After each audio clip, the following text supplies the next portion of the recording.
Beyoncé va acheter une maison entre Lyon et Saint-Étienne.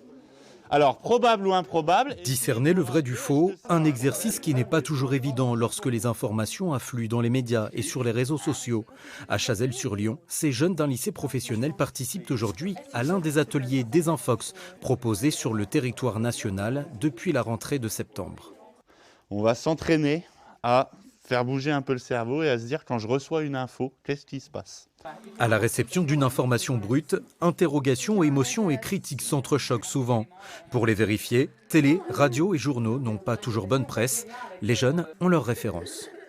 Les réseaux sociaux et la parole aussi. Et les journaux, la télé, la Oui, un petit peu la télé, la radio, ouais. Généralement sur les réseaux sociaux, mais les informations ne sont pas forcément vraies, vérifiées. Moi, de mes parents déjà, de mon entourage, des réseaux, mais je lis aussi beaucoup de livres, que ce soit sur des documentaires. À travers 6 modules, le travail des journalistes va être étudié et mis en pratique. Vérifier ses sources, recouper les informations, classer les faits, les témoignages.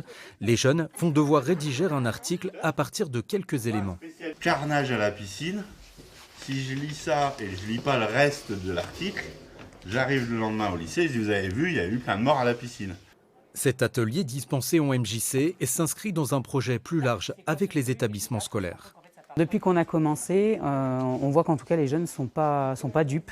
Ils sont assez clairs sur le fait que quand ils reçoivent une information, elle n'est pas toujours vraie, qu'elle est parfois enjolivée, manipulée. Mais en tout cas, voilà, le fait d'en remettre une couche, ils le situent peut-être même à d'autres endroits aussi, dans la vie de tous les jours, dans leur quotidien, même avec nous, les adultes, quand on s'adresse à eux. Voilà, ils leur permettent de décrypter un peu le langage, notre façon de présenter les choses. Donc ça les éveille un peu plus en tout cas, à regarder les informations différemment. Alors, info ou infox, ces ados auront du moins quelques clés pour se faire leur opinion sur les informations reçues.